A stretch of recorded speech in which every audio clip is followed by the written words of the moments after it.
Every day, something dramatic happens in the Caribbean that affects our lives. We'll give you the details. We'll give you the facts on Caribbean Perspective with Eddie Frederick. Here's Eddie Frederick. Welcome to Caribbean Perspective. So glad you can join us. The story that takes the lead in today's edition for Tuesday, 23rd April 2024, and brought to you in association with our friends at Antillean Group. OECS Appeals Court joins the St. Lucia Supreme Court to dismiss a matter involving the Customs and now Deputy Prime Minister over the importation of a Range Rover. Details after this important message. Believe in our strength, we'll stand by you.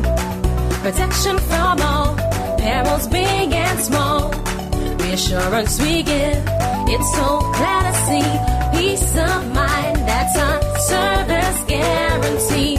We look after all our family. Yes, we do at every opportunity. Antillean Group, underwriters of all classes of insurance solutions for your protection and investment. Live well financially.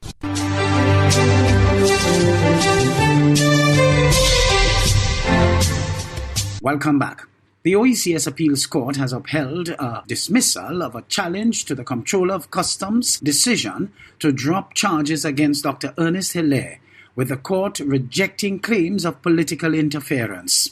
Solage Alfred of HTS News Force reports. Interestingly, Henley & Partners has an index, a global index, a well-known firm. They recently released their report showing that St. Lucia is ranked third in the world for having the best CIP program. All eyes on St. Lucia's Citizenship by Investment program, which has come under heavy scrutiny following concerning claims made by the opposition United Workers' Party about the program's future. Now, SLP spokesperson and Senator Lucia Supreme highlights the irony of the recently released Henley & Partners CIP Index ranking St. Lucia third in the world.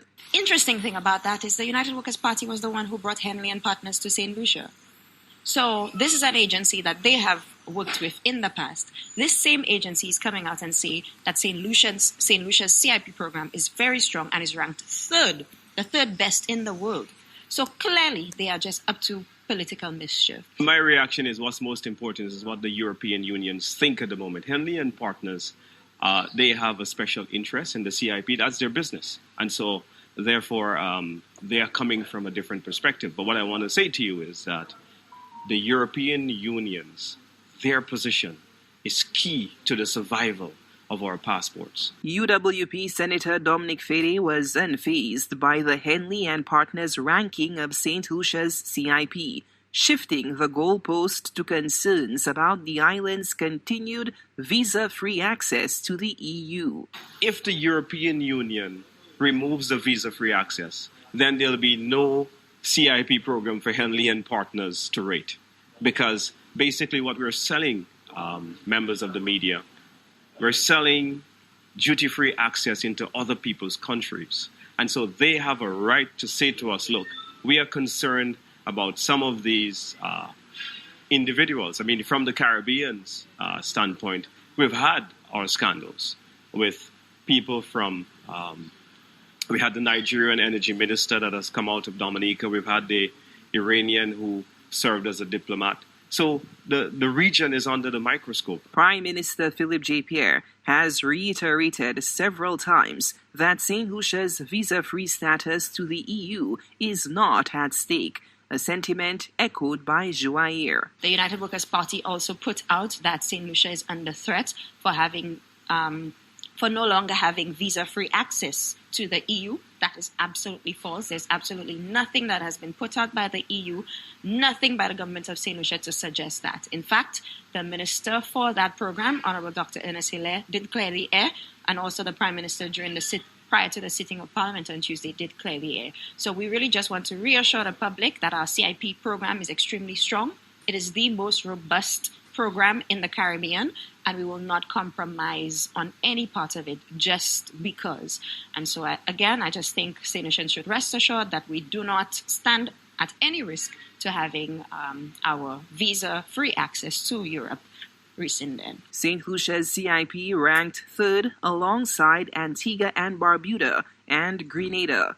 According to the Henley metric, St. Lucia received 10 points for residence requirements, physical visit requirements, and 9 points for investment requirements. The Henley Citizenship Program Index reflects the relative worth of the most reputable citizenship by investment programs globally. Published annually in the Investment Migration Programs Report, the index is revised yearly by leading academic researchers, country risk specialists, economists, independent expert immigration and citizenship lawyers, and other specialists. Solange Alfred, HTS News Force. In this CNC3 Business Watch, the Central Statistical Office confirms inflation was unchanged from February to March this year despite a slight decrease in prices.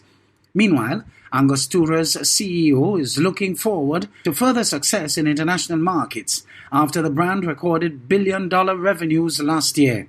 Peter Christopher has details. The Central Statistical Office has noted the inflation rate for March 2024 was 0.8%, which was the same figure seen in February 2024. The inflation rate for the comparative period of March 2023, March 2022 was 7.3%. The CSO, however, notes slight decreases in prices in March 2024. The CSO says the all items index calculated from the prices collected for the month of March 2024 was 123.8%, representing a decrease of 0.3 points or 0.2% below the all items index for February 2024. The index of food and non-alcoholic beverages decreased from 147.9 in February 2024 to 146.2 in March, reflecting a decrease of 1.2%. However, there were increases in the sub-index for alcoholic beverages and tobacco of 1.1%. Angostura is hailing its consistent growth in the international market for the brand's significant post-pandemic success. CEO Laurent Schoon says the brand is hoping to continue this momentum.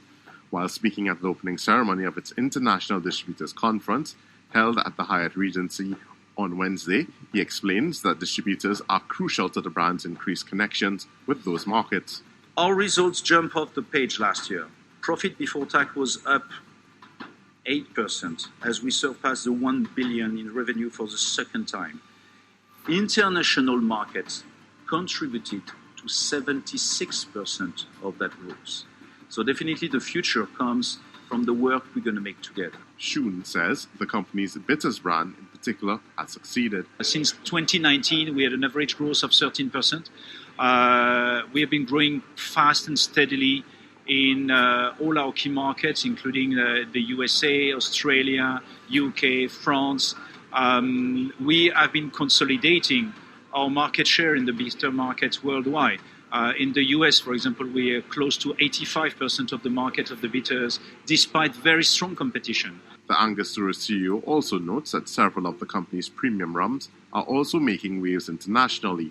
As he points out, the recently released Symphony 2023 has already surpassed the annual sales achieved by its predecessor.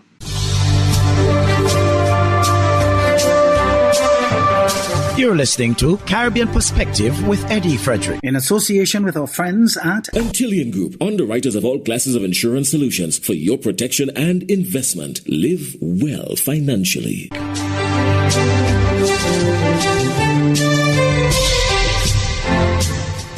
A bill brought by the government of Trinidad and Tobago to amend the Constitution to change the process for the appointment of an acting police commissioner and acting deputy commissioners of police was voted down by the opposition in the House of Representatives on Friday. Jewel Brown of TV6 News provides some details. We don't anticipate the support of the United National Congress. It would be a madman.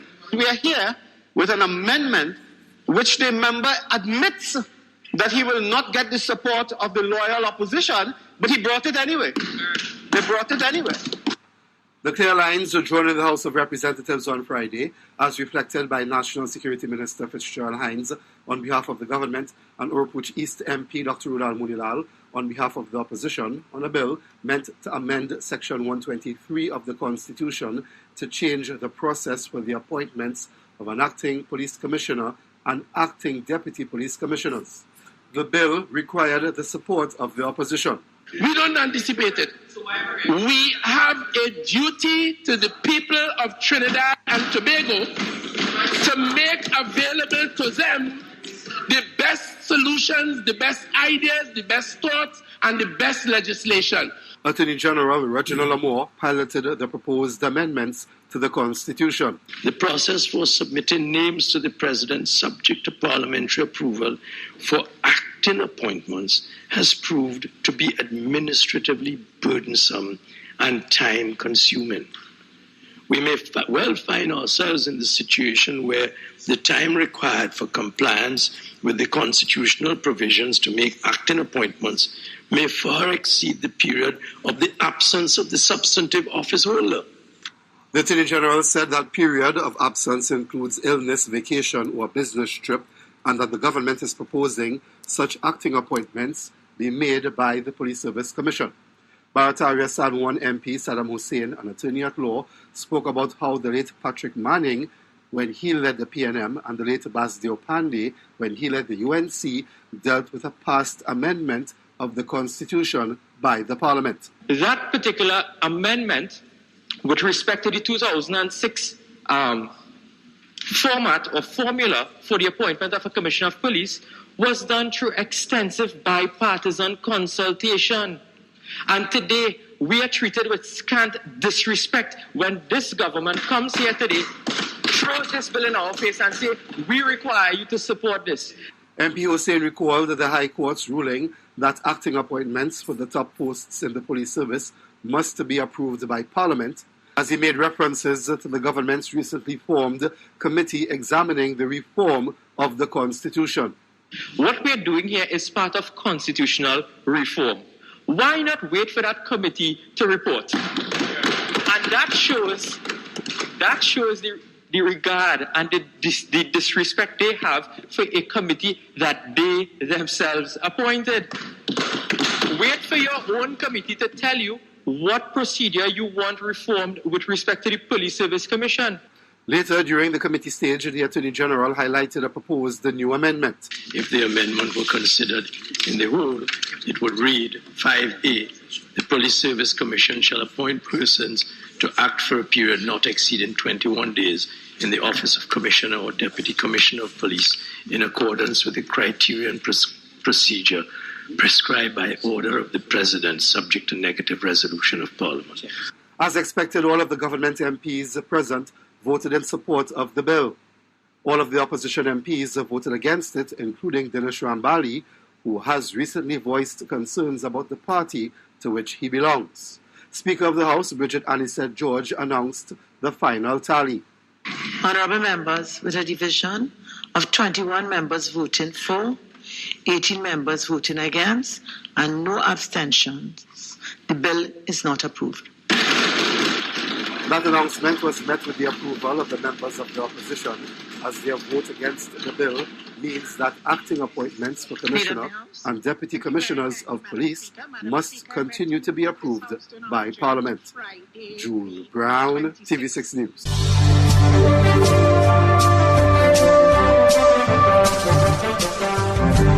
I am Eddie Frederick. This has been Caribbean Perspective, a whole new approach to highlighting developments in the Caribbean. In the meantime, please follow us on Facebook and subscribe to our YouTube channel for daily regional news and more, in association with our friends at Antillian Group.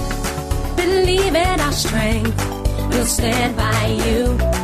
Protection from all perils, big and small. Reassurance we give, it's so clear to see. Peace of mind, that's our service guarantee. We look after all our family. Yes, we do at every opportunity. Antillian Group, underwriters of all classes of insurance solutions for your protection and investment. Live well financially.